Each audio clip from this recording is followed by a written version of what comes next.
नमस्कार दोस्तों, स्वागत है आपका आज के दैनिक करंट अफेयर्स में।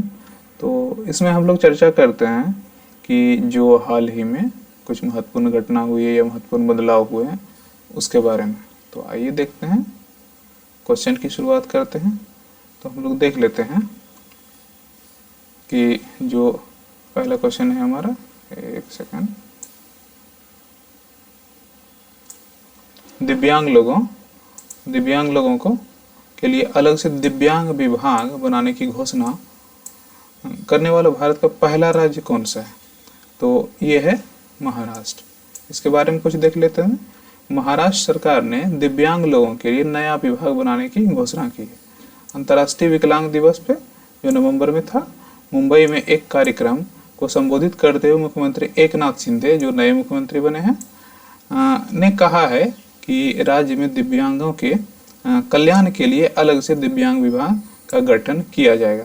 उन्होंने कहा कि इसके लिए 1143 करोड़ रुपए की राशि आवंटित की जाएगी। महाराष्ट्र दिव्यांग विभाग का गठन करने वाला देश का पहला राज्य है और महाराष्ट्र सरकार ने नए विभाग के लिए 2063 पद सृजित किए हैं, जो सभी हितधारकों के विचारों को ध्यान में रखते हुए विकलांगों के कल्याण के लिए नीतियां तैयार करेंगे। कहना है कि सामाजिक न्याय और विशेष, देखिए यहाँ दिया है, सहायता विभाग के तहत दिव्यांग लोगों के लिए नया दिव्यांग कल्याण विभाग का गठन किया जाएगा। वर्तमान में दिव्यांगों के लिए कल्याणकारी गतिविधियों का जिम्मा सामाजिक न्याय विभाग के पास है। इसके लिए शिक्षा, प्रशिक्षण और पुनर्वास की देखरेख करते हैं। तो इनकी जरूरत क्यों पड़ी है दोस्तों? देखिए, सबसे पहली बात है कि जैसे दिव्यांग विभाग है, तो जिन राज्य में ये चीज़ नहीं है या इसकी शुरुआत हो रही है, तो जैसे विकलांग है और फिजिकली चैलेंजेस जो लोग हैं, तो उनके लिए नहीं सोचते हैं कोई। तो इसलिए अलग विभाग अगर बनाया जाएगा तो वो सिर्फ उसी पे काम करेंगे कि उनको कैसे नौकरी मिले या तो जीवन के आश्रय का सहारा मिले। जो विकलांग हैं तो चल फिर नहीं सकते, उनको ट्राईसाइकिल वगैरह देखते हैं। बहुत सारा विवाद आता है कि नहीं मिला, मुख्यमंत्री से मिलने गए, भगा दिया गया। तो इन सब को बारीकी से देखेंगे। तो आइए आगे बढ़ते हैं हम लोग दूसरे क्वेश्चन पे। तो भारत का पहला कार्बन न्यूट्रल फॉर्म किस राज्य में एक बीज फॉर्म को घोषित किया गया? तो यह है केरल दोस्तों।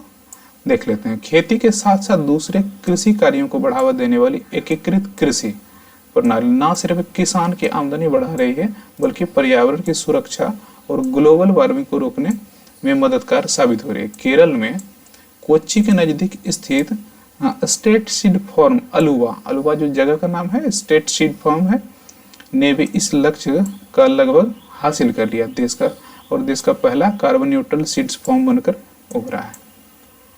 तो आगे देखते हैं हम लोग तीसरा क्वेश्चन। भारत का पहला कार्बन न्यूट्रल पावर एक्सचेंज कौन बना है? तो इसका आंसर हो जाएगा Indian energy exchange limited. Energy trading platform Indian energy exchange देश का पहला कार्बन न्यूट्रल पावर एक्सचेंज बन गया है, जो कार्बन एमिशन को कम या ऑफसेट कम करता है। देखिए, अभी हम लोग जैसे देख पा रहे हैं कि हम लोगों के लिए सबसे चैलेंजिंग प्रॉब्लम क्या है? सबसे चैलेंजिंग प्रॉब्लम ये है कि अभी जितने सारे विकसित राष्ट्र हैं, इन्होंने इतना ज़्यादा औद्योगिक चीज़ों को बढ़ावा दिया कि कार्बन का इतना ज़्यादा बढ़ गया ग्लोबल वार्मिंग। और ग्लोबल वार्मिंग अगर बहुत अधिक बढ़ जाएगी तो ग्लेशियर पे जो सारा बर्फ है वो पिघलने लगेगा, तो धरती पे खतरा हो जाएगा और पानी बहुत सारा जमा हो जाएगा। तो पानी जमा हो जाएगा तो जो मानव जनजीवन है या और जनजीवन है, रहना मुश्किल हो जाएगा। सूखे जगहों पर भी बाढ़ आने की संभावना हो सकती है।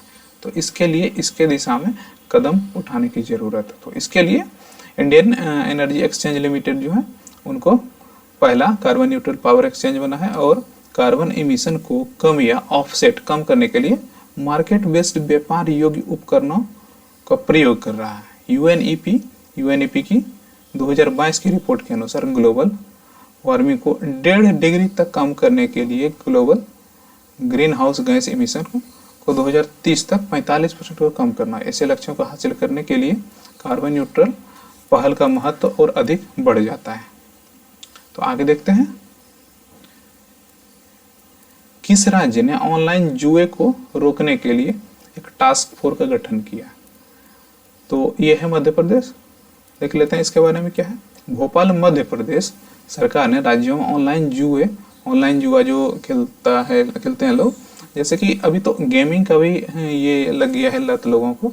और जैसे ऑनलाइन जुआ हुआ कि जैसे आप लोगों ने सुना होगा कि आईपीएल में जो पैसे लगाते हैं, तो वो एक तरह से जुआ ही है। ऑनलाइन गेमिंग को नियंत्रित करने के लिए एक टास्क फोर्स का गठन किया है। तो टास्क फोर्स ये क्या है, आगे देखते हैं हम लोग। राज्य गृह मंत्रालय विभाग द्वारा शुक्रवार को जारी आदेश के अनुसार गृह मंत्रालय के अतिरिक्त मुख्य सचिव की अध्यक्षता में टास्क फोर्स का गठन किया गया। ऑनलाइन जुए की रोकथाम और ऑनलाइन गेमिंग को नियंत्रित करने के लिए के संबंध में विभिन्न न्यायिक मिसालों, कानूनी स्थितियों और तकनीकी पहलुओं की जांच के बाद राज्य सरकार को सिफारिशें प्रस्तुत करने के लिए टास्क फोर्स का गठन किया गया। तो राज्य सरकार को ये एक सिफारिश प्रस्तुत करेगी कि कैसे ये क्या कानूनी पेंचें आएंगी और कैसे कैसे हम लोग को रोकना है, क्या अधिनियम कानून बनाने का प्रक्रिया है और कैसे बनेगा और कौन कौन से धारा उसमें लगेगी। तो गृह मंत्री जो है मध्य प्रदेश के नरोत्तम मिश्रा ने कहा कि राज्य सरकार ऑनलाइन गेमिंग को विनियमित करने के लिए कानून लाने की तैयारी कर रही है। बच्चों को ऑनलाइन गेमिंग के आदी होने की बढ़ती घटनाओं को ध्यान में रखते हुए मध्य प्रदेश सरकार ने इस साल जनवरी में मोबाइल फोन पर गेमिंग एप्लीकेशन को विनियमित करने के लिए एक कानून लाने की घोषणा की। यह घोषणा ऑनलाइन गेम खेलते समय 11 वर्षीय लड़के की कथित आत्महत्या के बाद की गई। मिश्रा ने बताया कि हम सार्वजनिक जुआ अधिनियम का संशोधन करेंगे और ऑनलाइन गेमिंग प्लेटफॉर्म को विनियमित करने के लिए कानून जल्द ही पेश करेंगे। खैर देखिए, ये कहा गया था कि जनवरी में कानून लाया जाएगा, लेकिन अभी तक तो लाया गया नहीं है। तो आगे देखते हैं क्या, क्योंकि देखिए ऑनलाइन गेमिंग को लेकर के दिक्कत ये है कि लोग इतने आदी हो जाते हैं, इतने पागल हो जाते हैं। काफ़ी जगह तो आपने सुना होगा कि एक बच्चे को जब मना किया गया माँ के द्वारा कि आप गेम नहीं खेलो, कम खेलो, तो बच्चे ने माँ का मर्डर कर दिया। तो ये सब चीज़ें देखने को आती है, तो इसको रेगुलेट करनी चाहिए, इसके लिए कानून लाना चाहिए, जिससे हाँ ठीक है थोड़ा बहुत चलता है लेकिन बहुत ज़्यादा नहीं होना चाहिए। तो अगला क्वेश्चन जो है हमारा, किस सरकार द्वारा ऑनलाइन जुए को नियंत्रित करने के लिए अध्यादेश लाया गया था? तो वो पहले जो था टास्क फोर्स लाया गया था, ये इन्होंने अध्यादेश लाया। तो ये है तमिलनाडु राज्य के राज्यपाल RN रवि ने शुक्रवार को राज्य में ऑनलाइन जुए पर प्रतिबंध लगाने के लिए ऑनलाइन गेमिंग को विनियमित करने के लिए एक अध्यादेश को अपनी सहमति दी। सहमति के बाद तमिलनाडु में ऑनलाइन जुए पर प्रतिबंध और ऑनलाइन गेम विनियमन अध्यादेश 2022 लागू हो गया। प्रतिबंधों में ऑनलाइन जुआ, पैसे, अन्य प्रकार के दांव जैसे मौका, ऑनलाइन गेम, रमी और पोकर जैसे खेलते हैं रमी और पोकर खेलना, किसी भी मीडिया में विज्ञापन देना शामिल, जो प्रत्यक्ष और अप्रत्यक्ष रूप से किसी भी व्यक्ति को खेलने के लिए प्रेरित करता है। कोई भी बैंक, वित्तीय संस्थान या भुगतान गेटवे लेनदेन में संलग्न नहीं हो सकते। तो देखिए जैसे कि यहाँ जैसे रमी, पोकर, ये सब जो ऐप हैं, इन लोगों का प्रचार कैसे होता है कि एक लोग अगर कोई 1 करोड़ जीत गया, ठीक है, इतना ज़्यादा प्रचार करते हैं कि हाँ ठीक है, यहाँ का दिल्ली के लोगों ने, दिल्ली का मुकेश कुमार या कोई नाम हो, इसने 1 करोड़ जीता, लेकिन उसके पीछे आप जोड़ नहीं सकते कितने लोगों ने पैसा कमाया हुआ। एक आदमी ने 1 करोड़ जीता तो मोटा मोटी लगा लीजिए कि 1 करोड़ लोगों ने पैसा गंवाया है, कम से कम 20 करोड़ गंवाया है, तो 1 करोड़ किसी को मिला, तो इनको मोटा फायदा हो रहा है। लेकिन ये लोग दिग्भ्रमित कर देते हैं लोगों को, ये हुआ है। आगे देख लेते हैं हम लोग, भारत का पहला ग्रीन स्टील ब्रांड कौन सा है? तो ये है कल्याणी फोरेस्टा। केंद्रीय इस्पात मंत्री ज्योतिरादित्य सिंधिया ने नई दिल्ली में भारत का नया पहला green steel brand Kalyani Foresta launch किया। अपनी तरह के इस ग्रीन स्टील निर्माण पुणे स्थित स्टील कंपनी कल्याणी समूह के द्वारा नवीकरणीय ऊर्जा संसाधनों का उपयोग करके किया, जिसे पर्यावरण में शून्य कार्बन पदचिह्न छोड़ेगी। ग्रीन स्टील जीवाश्म ईंधन के उपयोग के बिना स्टील का निर्माण है। यह घटना कोयले से चलने वाले संयंत्रों पर कार्बनिक गहन निर्माण मार्ग के बजाय कम कार्बन ऊर्जा स्रोतों जैसे हाइड्रोजन, कोयला, तो इनका जो है जो कार्बन उत्सर्जन कम करते हैं, उससे इनका निर्माण हुआ का उपयोग करके स्टील का उत्पादन करने के बारे में। तो इसको जो मिला है ग्रेन स्टील का, तो कल्याणी फॉरेस्टा को। आगे देख लेते हैं हम लोग, भारत के पहले इन्फेंट्री संग्रहालय का उद्घाटन कहाँ किया गया। तो इन्फेंट्री का क्या मतलब होता है, इन्फेंट्री का मतलब होता है जो सेना है। तो इसका सबसे पहले देख लेते हैं महू में, इंदौर के महू में देश का पहला दुनिया का दूसरा इन्फेंट्री पैदल सेना का म्यूजियम महू में आकार ले चुका है। इसमें इन्फेंट्री के 1747 से लेकर के 2020 तक के गौरवशाली इतिहास व शौर्य और वीर सैनिकों के बलिदान को 3D प्रिंटर और हाथों से बने इंसान की तरह हूबहू दिखाने वाले स्टैचू, मूरल्स और फोटो गैलरी में सजाया गया। इसका पहला फेज तैयार हो चुका है और सेना की तैयारी है कि इस साल इसे लोगों के लिए खोल दिया जाएगा। तो ये हो गया इन्फेंट्री संग्रहालय। आगे देखते हैं, भारत का पहला पूर्ण पुस्तकालय निर्वाचन क्षेत्र। तो केरल के मुख्यमंत्री जो पिनराई विजयन है, इनका निर्वाचन क्षेत्र है धर्मदम। भारत का पहला पूर्ण पुस्तकालय निर्वाचन क्षेत्र बन गया।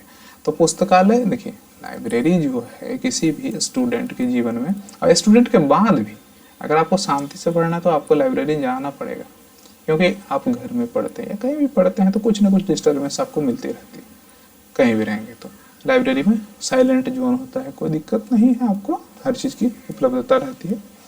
अपना न्यूज़पेपर पढ़ना है, बुक पढ़ना है या अपनी किताबें पढ़नी है तो अपनी किताबें पढ़ सकते हैं।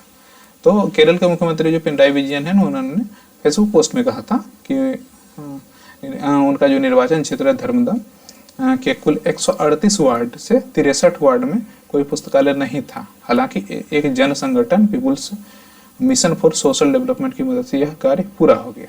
केरल जो भारत में 100% साक्षरता का दर्जा हासिल करने वाला राज्य था, अभी तो कुछ कम हो गया है, शायद भारत का एकमात्र राज्य भी है जहां हर गांव में पुस्तकालय। देखिए यही कारण है कि वह राज्य कैसे आगे बढ़ रहा है। तो वहाँ कुछ न कुछ समाज सेवी ऐसे हुए जिन्होंने इस चीज़ का परिचालन किया। तो पुथुविल नारायण वहाँ के एक निवासी हुए। पुथुविल नारायण पनिकर को भारत में पुस्तकालय आंदोलन का जनक के रूप में जाना जाता। उन्होंने देखिए 1945 आज़ादी से पहले ही केरल में लगभग 50 छोटे पुस्तकालयों के साथ ग्रंथशाला संगम शुरू किया। हजारों पुस्तकालयों के एक बड़े नेटवर्क में विकसित हुए जो आगे चल करके। आगे देख लेते हैं लोकायुक्त विधेयक 2022। तो लोकायुक्त विधेयक 2022 पारित करने वाला भारत का पहला राज्य कौन बना? तो महाराष्ट्र बना। देख लेते हैं इसके डिटेल्स के बारे में। 28 दिसंबर को लोकायुक्त विधेयक 2022 पारित किया जो मुख्यमंत्री और मंत्री परिषद के भ्रष्टाचार विरोधी लोकपाल के दायरे में लाता है। ऐसा करने वाला वह देश का पहला राज्य है। विधेयक के प्रावधान के अनुसार देखिए हर राज्य में ऐसा होता था कि ठीक है लोकपाल लाएंगे लेकिन लोकपाल मुख्यमंत्री दायरे में नहीं आते थे, मंत्री परिषद नहीं आते। तो इसको मुख्य रूप से मुख्यमंत्री और मंत्री परिषद को के लिए लाया गया। तो विधेयक प्रावधान के अनुसार मुख्यमंत्री के खिलाफ कोई भी जांच शुरू करने से पहले लोकायुक्त को विधानसभा की मंजूरी लेनी होगी। इस तरह के प्रस्ताव के लिए महाराष्ट्र विधानसभा के कुल सदस्यों के कम से कम 2/3 सदस्यों के अनुमोदन की शिकायत करनी होगी। विधेयक में यह भी कहा गया है कि आंतरिक सुरक्षा या सार्वजनिक व्यवस्था से संबंधित मुख्यमंत्री के खिलाफ भ्रष्टाचार के आरोपों से जुड़े मामलों की जांच लोकायुक्त नहीं करेगा। तो कुछ इसमें लिमिटेशंस भी दी गई हैं और कुछ अच्छी चीज भी दी गई। तो आगे देख लेते हैं हम लोग।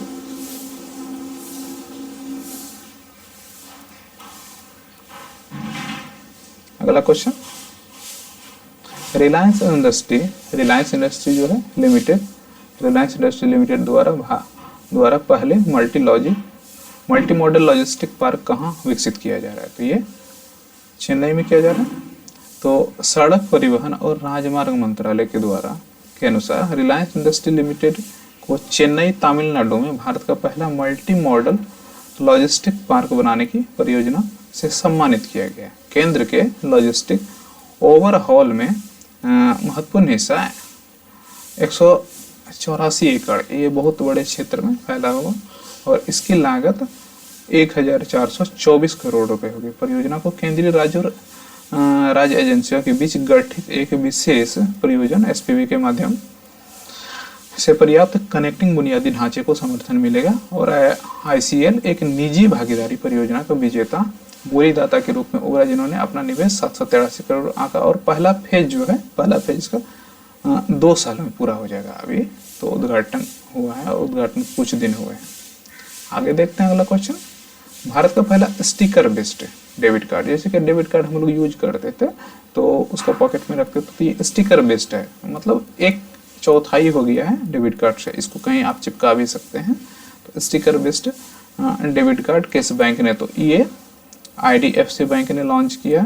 आईडीएफसी फर्स्ट बैंक ने भारतीय भुगतान निगम एनपीसीआई के द्वारा ये चलता के सहयोग से हाल ही में भारत का पहला स्टिकर आधारित debit card first app launch किया है। स्टिकर आधारित डेबिट कार्ड जो होगा नया फील्ड कम्युनिकेशन सक्षम पॉइंट टू पॉइंट से टर्मिनल पर स्टिकर पर टाइप करके लेन देन की अनुमति देता है। जैसे कि आपने सुना होगा पहले बैंक ऑफ इंडिया का एक एटीएम आया था, तो उसमें दिया गया था कि आप उसको पीओएस मशीन में स्कैन करके आप उसमें पेमेंट कर सकते हैं। तो उसी तरह का इसको छोटा कर दिया गया, इन्होंने छोटा किया।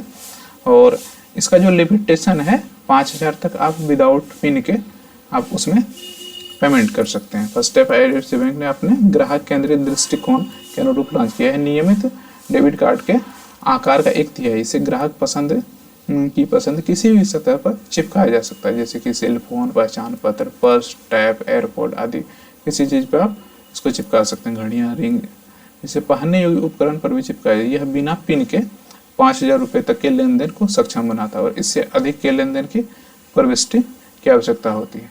मतलब इससे अधिक के लेन देन आप कीजिएगा तो आपको अनुमति लेनी होगी या तो पिन डालना होगा। तो ठीक है, अगला क्वेश्चन हम लोग देख लेते हैं 12 नंबर। क्षेत्रीय भाषा जो रीजनल लैंग्वेज है में निर्णय प्रकाशित करने वाला देश का पहला उच्च न्यायालय कौन सा बना, तो ये है केरल उच्च न्यायालय। आगे देखते हैं इसका डिटेल्स के बारे में। केरल हाई कोर्ट जो है ने अपने हाल के 2 फैसलों को मलयालम में प्रकाशित किया।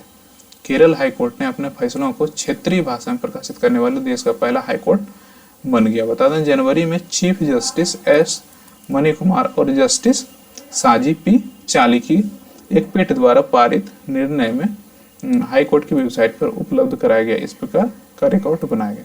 देखिए दिक्कत क्या हो रहा है लोगों को कि जैसे जो भी हाई कोर्ट में जाते हैं अपना केस लेकर के, तो वहाँ इंग्लिश लैंग्वेज चलता है। इंग्लिश लैंग्वेज हम लोगों की भाषा नहीं है, वो यूरोपियन कंट्री की भाषा है, वेस्टर्न कंट्री की भाषा है। तो भाषा इसमें दिक्कत है कि हम यहाँ रहते हैं, यहाँ के निवासी हैं, तो यहाँ की भाषा चलनी चाहिए ना। देखिए अधिकतर फाउंडेशन जो पढ़ने में लोगों को आती है, जो दूर से हैं, जो मेहनत करने वाले हैं, तो उसमें फाउंडेशन ये लैंग्वेज बैरियर आता है कि कोई बढ़िया चीज़ अगर पढ़ रहे हैं तो वो इंग्लिश में है, तो इंग्लिश में है तो इंग्लिश उनको आती नहीं क्योंकि शुरू से तो उन्होंने पढ़ा नहीं। तो ये एक बैरियर है, तो इसको धीरे धीरे दूर किया जा रहा है। आगे देखते हैं अगला पॉइंट क्या है। जो अभी हमारे चीफ जस्टिस ऑफ इंडिया है DY चंद्रचूड़ ने नवंबर 2022 में पदभार ग्रहण जब किया था, उन्होंने हाई कोर्ट और सुप्रीम कोर्ट के निर्णयों में क्षेत्रीय भाषाओं में प्रकाशित करने की दिशा में कार्यपालिका और न्यायपालिका का सामूहिक प्रयास रहा। लगभग उसी समय CJI ने कहा था कि क्षेत्रीय भाषाओं में सुप्रीम कोर्ट के फैसलों को जारी करने की प्रक्रिया शुरू हो गई है, तो क्षेत्रीय भाषा में जारी होगा। तो शीर्ष अदालत के 1091 निर्णय गणतंत्र दिवस पर ओडिया, गारो, अन्य क्षेत्रीय भाषाओं में जारी किए गए। प्रधानमंत्री मोदी ने भी न्यायपालिका के निर्णयों को उन नागरिकों के लिए अधिक सुलभ बनाने पर ध्यान केंद्रित करने की सराहना करते हैं जो शायद अंग्रेजी में पारंगत नहीं है। तो इंग्लिश में सभी लोग फ्लुएंटली नहीं है, तो कुछ लोग बोल सकते हैं तो पढ़ नहीं सकते, पढ़ सकते हैं तो बोल नहीं सकते, और कुछ ना कुछ दिक्कत है और लोग फ्लुएंट नहीं है। तो क्योंकि हमारा जनमानस आम है, तो आम लोगों के अधिक से अधिक फायदे की बात होनी चाहिए। तो आगे देखते हैं अगला क्वेश्चन जो हमारा है, भारत की पहली महिला सैनिक स्काई ड्राइवर कौन बनी। तो स्काई ड्राइवर क्या होता है? स्काई ड्राइवर होता है कि आप बहुत ऊंचे कोई विमान से जाएं, उसके बाद आप वहाँ से कूदें और उसके बाद कुछ पैराशूट की मदद से या किसी चीज़ की मदद से आप धीरे धीरे ज़मीन पे आएँ। तो ये देखिए सैनिकों के लिए बहुत अच्छी होती है। जैसे कि किसी क्षेत्र में काफ़ी टेंशन फैल गया, वहाँ एक्सेसिबल नहीं है तो ऊपर से एक्सेसिबल किया जाता है। तो इसकी जो है लांसनायक मंजू जो है भारतीय सेना की महिला सैनिक मंजू ने इतिहास रच दिया। मंगलवार यानी 15 नवंबर को लांसनायक मंजू ने ALH ध्रुव हेलीकॉप्टर से 10,000 फीट की ऊंचाई से छलांग लगाकर मंजू ऐसा करने वाली भारतीय सेना के पहली महिला सोल्जर इकाई ड्राइवर बन गए। तो पुरुष तो काफ़ी थे लेकिन महिला इसमें आगे नहीं थे। तो आगे देख लेते हैं दक्षिण भारत की पहली वंदे भारत एक्सप्रेस ट्रेन की शुरुआत कहाँ से हुई। तो ये दक्षिण भारत की पहली बेंगलुरु से हुई। प्रधानमंत्री नरेंद्र मोदी ने क्रांतिवीर संगोली रायन्ना रेलवे स्टेशन से दक्षिण भारत की पहली वंदे भारत एक्सप्रेस को हरी झंडी दिखाई। यह ट्रेन बेंगलुरु के रास्ते मैसूर और चेन्नई के बीच चलेगी। प्रधानमंत्री ने गौरव भारत का गौरव काशी दर्शन को भी हरी झंडी दिखाई, जो रेलवे की भारत गौरव ट्रेन नीति के तहत मुजराई विभाग के द्वारा चलाई जाएगी। तो आगे देख लेते हैं हम लोग, पूर्वी भारत की पहली वंदे भारत एक्सप्रेस ट्रेन की शुरुआत कहाँ से हुई। पूर्वी भारत की, तो ये पूर्वी भारत के हावड़ा से हुई। प्रधानमंत्री नरेंद्र मोदी ने सोमवार को देश के पूर्वोत्तर राज्यों को पहली वंदे भारत ट्रेन का तोहफा दिया। पीएम नरेंद्र मोदी ने वीडियो कॉन्फ्रेंसिंग के जरिए असम में semi high speed Vande Bharat को हरी झंडी दिखाकर रवाना किया। इस दौरान उन्होंने कहा कि आज असम सहित पूरे नॉर्थ ईस्ट के लिए बहुत महत्वपूर्ण दिन है। तो वंदे भारत देख रहे हैं, अभी तो पटना से रांची के लिए भी चालू हो चुकी है। जानवरों के लिए अगला क्वेश्चन है, जानवरों के लिए भारत की पहली मोबाइल यूनिट किस राज्य में शुरू की गई। तो जानवरों के लिए मोबाइल यूनिट की शुरुआत राजस्थान में हुई। भारत को जानवरों के लिए पहली मोबाइल IVF लैब मिल गई। गुजरात के अमरेली में केंद्रीय मंत्री पुरुषोत्तम रूपाला ने इसे मोबाइल IVF लैब का उद्घाटन किया। अपनी तरफ पहली इन वीटो फिल्ट्रेशन मोबाइल यूनिट है। मोबाइल लैब के जरिए उत्तम नस्ल की साहिवाल गायों के साथ ही अन्य नस्ल के पशुओं का रिप्रोडक्शन को बढ़ावा दिया जाएगा। जैसे हम लोग जानते हैं कि भारत दुग्ध उत्पादन में काफ़ी आगे है, वो भी उत्तर प्रदेश भारत का सबसे अधिक दुग्ध उत्पादन करने वाला हरियाणा है, उसके बाद पंजाब है। तो हम लोग जो डेयरी प्रोडक्ट्स हैं उसमें नंबर 1 है विश्व में। तो इसको सहयोग करने के लिए इसका प्रयास किया गया मोबाइल यूनिट का। आगे देखते हैं, 50 वर्ष से अधिक पुराने क्लासिक वाहनों के लिए अलग से पंजीकरण प्रक्रिया शुरू करने वाला राज्य। जैसे कोई विंटेज कार है आपके पास, ये पुरानी महंगी कार है, तो अगर 50 वर्ष से भी अधिक हो गई है तो उसके लिए तो पहले दिक्कत था कि आप नहीं चल सकते, प्रदूषण वगैरह बहुत तरह की बातें थी, फिटनेस सर्टिफिकेट देना होगा। तो राज्य परिवहन विभाग के अधिकारियों, ओडिशा के राज्य परिवहन विभाग के अधिकारियों ने कहा कि सड़क परिवहन और राजमार्ग मंत्रालय द्वारा केंद्रीय मोटर वाहन अधिनियम 1989 के तहत पुराने मोटर वाहन के पंजीकरण की प्रक्रिया का प्रावधान किए जाने के बाद ओडिशा सोमवार को 50 साल से ज़्यादा पुराने वाहनों, 2 पहिया और 4 पहिया कोई भी हो वाहनों के लिए अलग से पंजीकरण प्रक्रिया वाली भारतीय राज्य बन गया। केंद्रीय सड़क परिवहन और राजमार्ग मंत्रालय द्वारा विंटेज मोटर कार वाहनों की पंजीकरण प्रक्रिया के लिए CMV नियम 1989 के अनुसार निर्णय लिया गया। इसने विंटेज मोटर वाहनों का पंजीकरण प्रक्रिया और औपचारिक बना दिया।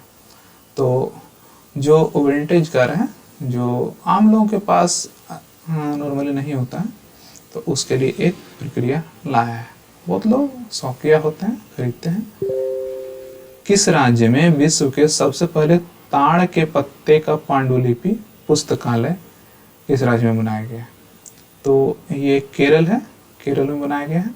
केरल की राजधानी तिरुवनंतपुरम में हाल ही में दुनिया का ताड़ पत्तों का पहला पांडुलिपि संग्रहालय खोला गया है, जिससे राज्य सांस्कृतिक और शैक्षणिक रूप से अधिक समृद्ध हुआ है।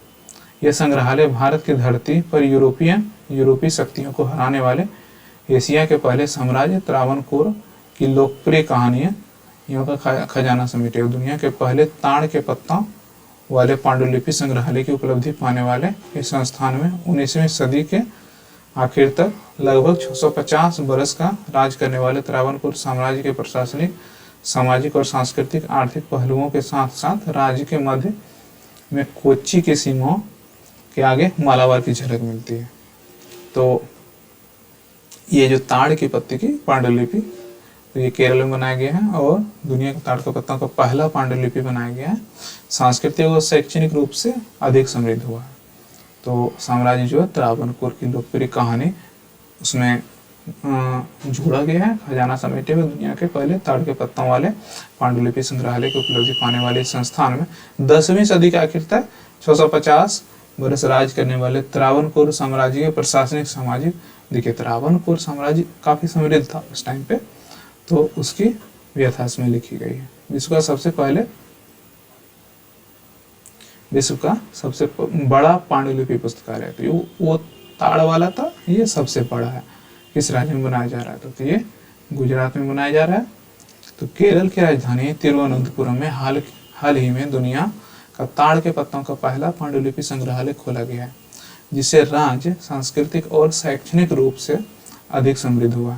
यह संग्रहालय भारत की धरती पर यूरोपीय शक्तियों को हराने वाले एशिया के पहले साम्राज्य त्रावणकोर की लोकप्रिय कहानी का खजाना समेटे हुए दुनिया के पहले ताड़ पत्तों वाले पांडुलिपि संग्रहालय की उपलब्धि पाने वाले इस संस्थान में 19वीं सदी के आखिर तक लगभग 650 वर्ष राज करने वाले त्रावणकोर साम्राज्य के प्रशासनिक, सामाजिक व सांस्कृतिक आर्थिक पहलुओं के साथ साथ राज्य के मध्य में कोच्चि की सीमाओं और आगे उत्तर मालाबार में इसकी झलक मिलती है। तो आगे देखते हैं लास्ट क्वेश्चन। बैंकिंग सेवा में, जो बैंकिंग सेवा हमारा है, बैंकिंग सेवा में पूरी तरह से डिजिटल होने वाला देश का पहला राज्य कौन बना है? तो ये है केरल। केरल देश का पहला राज्य बन गया है जहां पूरी तरह से बैंकिंग सेक्टर डिजिटल हो गया। इस बात को लेकर मुख्यमंत्री पिनराई विजयन जो है वहाँ के ने हाल ही में घोषणा की। मुख्यमंत्री पिनराई विजयन ने कहा कि हमारे राज्य में बैंकिंग सेवा को पूरी तरह से डिजिटल कर दिया गया। पिनराई विजयन ने कहा कि इस उपलब्धि से केरल राज्य की अर्थव्यवस्था को बढ़ावा मिलेगा। सीएम ने इस मौके पर सभी केरल वासियों को बधाई भी दी। तो आगे देख लेते हैं। केरल राज्य ने सभी जिलों में कम से कम एक बचत और एक चालू खाते, एक सेविंग अकाउंट, एक करेंट अकाउंट को डिजिटाइज करने वाला पहला राज्य है। साल 2021 की त्रिशूर राज्य में पूर्ण डिजिटल बैंकिंग लागू करने वाला पहला जिला बन गया है। फिर कोट्टयम ने भी पूर्ण डिजिटल बैंकिंग लागू की। इससे प्रेरित होकर रिजर्व बैंक और state bank level bankers committee के नेतृत्व में संपूर्ण बैंकिंग डिजिटाइजेशन का काम पूरे राज्य में बढ़ाया गया और इसे सफलतापूर्वक लागू किया गया। तो ये थी आज की करंट अफेयर्स जो करेक्टिव क्वेश्चन हमने लिए थे, और फिर मिलते हैं अगले दिन। तब तक के लिए नमस्कार, धन्यवाद।